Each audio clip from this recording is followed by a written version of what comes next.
I still remember the exact sound of the phone call that broke me. It was a Sunday afternoon, and I was sitting on the back porch of a small apartment I had been renting, sipping cheap coffee, trying to convince myself that life was stable. My phone buzzed, and my brother's name flashed across the screen. He rarely called, which meant it was either important or bad. When I answered, his tone was casual, almost smug. "Hey," he said, "just wanted to let you know the old house is finally sold. We closed last week." For a second, I thought I misheard him. "What house?" I asked, though I already knew. "Our house," he said. "The one we grew up in. The one with the creaky floors and the maple tree out front we used to climb. It was time to let it go. The buyers got a great deal. Anyway, thought you should know." My chest tightened. "You sold it." My voice cracked. "Yeah," he said casually. "We couldn't hold on to it forever. Besides, the money helps me with my new place. You'll see it soon. It's everything I've been working for." He sounded proud, almost boastful, like this was a win for him. I hung up before I could hear more. My hands shook as I set the phone down. That house wasn't just wood and bricks. It was birthdays and late-night whispers. It was our mother's laughter in the kitchen and our father's footsteps in the hall. It was the only constant in a life that had been ripped apart too many times. When our parents passed, I thought we would protect it together. I thought it would stay in the family, standing strong as proof that our childhood had meant something. But my brother had sold it. Quietly. Without asking me. Without warning me. Without giving me a chance to fight for it. He had erased the only piece of home I had left, and he did it like it was nothing more than a business deal. That night, I drove past the house just to see it one last time. A sold sign leaned in the yard, the kind of sign that doesn't care about history or memories, just numbers on a check. I parked across the street and stared at the windows. I could almost see us in there, 2 kids running down the hallway, our mom calling us to dinner, our dad fixing the old record player in the living room. Tears blurred my vision. I gripped the steering wheel so tightly my knuckles turned white. And in that silence, I felt something inside me shift. It wasn't just grief. It wasn't just anger. It was a vow. My brother thought he had taken everything from me. Thought he had the power to decide what stayed and what vanished. He was wrong. He hadn't taken everything. He had given me something new. The fire to make sure that one day, he would understand exactly what it feels like to lose the one thing you treasure most. He had sold my childhood home. And one day, I would buy his dream house, not to live in, but to remind him that some losses cut deeper than any sale price. That was the night my revenge began, even if I didn't know how I'd get there yet. Revenge is never instant. It does not arrive with a single blow or a single word. It simmers, it waits, it sharpens itself in silence until the moment is right. That was the lesson I carried with me after the night I sat in my car staring at the sold sign stabbed into our yard.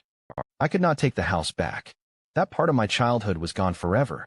But what my brother did not realize was that his betrayal had planted something in me, the need to rise higher than I had ever dared before. I started small. At first, it was about control, about proving to myself that I could change the course of my own life. I stopped wasting weekends on distractions and poured my energy into learning. Every book I could find about business, finance, and real estate, I devoured. Every podcast, every article, every late-night forum discussion became fuel. During the day, I worked my regular job, clocking long hours, biting my tongue when supervisors piled on tasks. But at night, I built. I started a small side hustle, freelance work that paid little at first, then more as I sharpened my skills. The money wasn't impressive, but it was mine. I saved every spare dollar, refusing the temptation of luxuries, carrying the memory of that sold sign like a stone in my pocket. Meanwhile, my brother thrived. Or so it seemed. He bought himself a new car, a sleek black one that roared down the street like it owned the asphalt. He posted photos of expensive dinners, vacations, the kind of lifestyle that screams success but often hides something hollow beneath. His crowning achievement came a year later when he announced, with no shortage of pride, that he had purchased his dream house. It was everything he had bragged about on that phone call: sprawling lawns, tall glass windows, a grand staircase in the foyer. It was the kind of house people drove by just to imagine themselves inside. He invited friends, colleagues, distant relatives to marvel at it. And every time I saw those pictures online, every time his voice rang with pride when he showed it off, my vow hardened. One day, I told myself that house would not be his anymore. But I was not ready yet. I needed more than anger. I needed leverage. I needed power. So I worked and I waited. The freelance jobs grew into contracts. Contracts grew into steady clients. And soon the trickle of extra money became a stream. I invested carefully. Small properties at first, beaten down apartments no one else wanted, which I renovated with sweat and determination. I rented them out, learned what it meant to be responsible for tenants, learned how to spot opportunity where others saw ruin. Each success built on the last. My portfolio grew, my savings multiplied, my confidence sharpened. I moved through the world differently, straighter spine, steadier gaze, quieter steps filled with certainty. My brother didn't notice, too busy flaunting his victories. But I noticed. I noticed the way people began treating me with respect, the way my name started carrying weight in conversations where it had once been invisible. Still, I kept my progress hidden from him. I never bragged, never hinted, never let him see the empire I was slowly constructing. Because I wanted the reveal to strike like lightning, sudden, undeniable, impossible to ignore. Imagine living with a secret like that. Imagine walking into family dinners, listening to him brag about his house, his cars, his vacations, and smiling silently while knowing that behind the curtain, your plan was taking shape. It was difficult not to laugh sometimes, not to lean across the table and whisper, "Enjoy it while you can." But patience, I reminded myself, was the sharpest tool I had. And so I waited, brick by brick, dollar by dollar, until the day would come when the scales would tip. Because my brother may have stolen my childhood home, but I was going to own his dream house. And when that day came, he would finally understand what betrayal tastes like. From the outside, my brother's life looked like it was coated in gold. He had the shiny car, the gleaming house, the endless photos of parties and weekend trips that screamed success. But I knew better than to believe in perfect facades.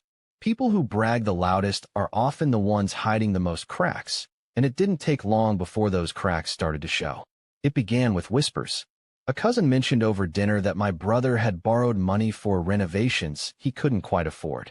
An old family friend casually said he had seen him arguing with contractors about payments overdue. At first, I thought these were just rumors, but then I noticed small tells. His smile tightened in photos. He avoided certain questions at family gatherings. His once boastful tone grew defensive whenever money came up. Meanwhile, my empire, the one I had been building quietly, brick by brick, was stronger than ever. The small rental properties had grown into bigger ones, and my name was starting to mean something in real estate circles. I was no longer just surviving. I was thriving. The best part? My brother had no idea. I kept my successes hidden from him deliberately. I wanted him to think I was still struggling, still the sibling left behind.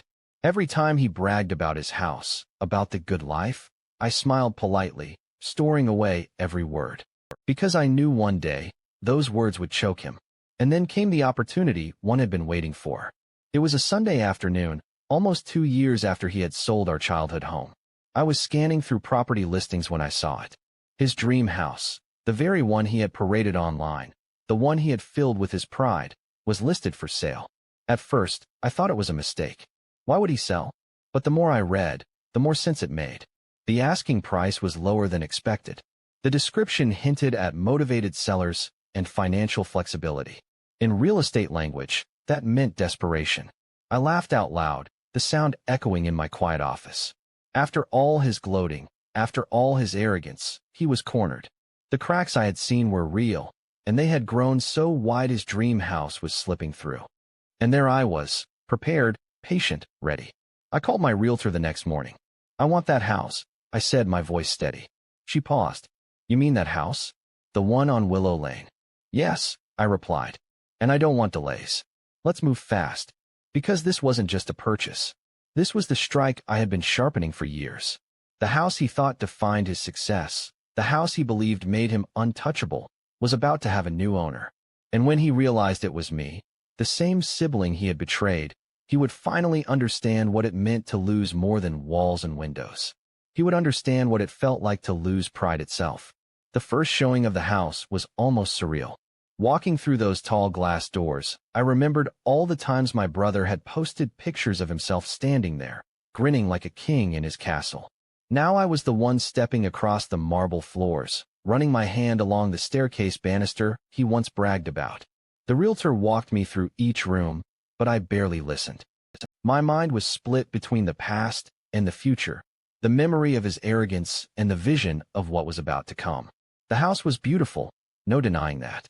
Spacious kitchen with gleaming counters, wide windows that spilled sunlight onto hardwood floors, bedrooms that looked like they belonged in glossy magazines. But all I could see were the lies propped up inside these walls, the illusion of success he had used to mock me. He had bought it thinking it would prove his worth, thinking it would make him untouchable. Yet here it was, for sale, and here I was, ready to buy it. I made the offer the very same day. Strong, clean, no hesitation. My years of patience and work had given me the resources to strike quickly, and I was not going to waste a second. My realtor raised an eyebrow, clearly curious why I was so eager, but I only smiled and said, "This one is personal." Negotiations didn't drag out. The sellers were too desperate. Within weeks, the paperwork was signed, the funds transferred, and the keys placed in my hand. I remember standing there in the lawyer's office, staring down at the small ring of keys, metal glinting in the light. They felt heavier than they should have, not because of their size, but because of what they represented. I had lost my childhood home. My brother had stolen that from me. But now, I had taken something from him, something far greater, because he had built his pride, his identity, his image on this house. And now, it belonged to me. The day he found out is one I will never forget. I hadn't told him during the process. I hadn't said a word. I wanted the reveal to come like a thunderclap, sudden and devastating. I waited until the deal was closed, until the documents were finalized and nothing could change. Then I called him. "Hey," I said calmly. "I thought you should know. I bought your house." For a moment, silence. Then a strained laugh. "Funny," he said. "Seriously, what do you want?" "I'm serious," I replied. "Willow Lane. The dream house. It's mine now." I heard his breath hitch, sharp, like someone punched the air from his lungs. "You're lying." "No," I said, my voice steady as stone. "Check the records. The sale closed yesterday. The keys are in my hand."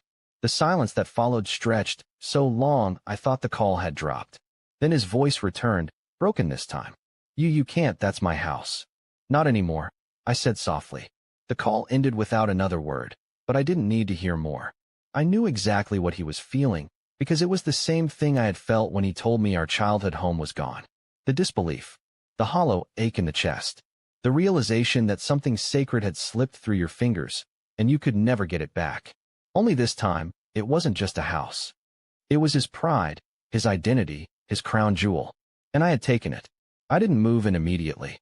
I let him stew in the knowledge, let him drive by if he wanted, let him see the sold sign planted in front of the house that no longer carried his name. I imagined him gripping the steering wheel the way I had once gripped mine, staring at the windows with memories playing like ghosts inside. And the beauty of it? I didn't even need to rub it in. The truth itself was sharp enough to cut. Everywhere he turned, that truth followed him. Whispered at family dinners, muttered by neighbors, acknowledged in silence by friends who had once praised him for the house. The very thing he had used to boast about became the symbol of his downfall.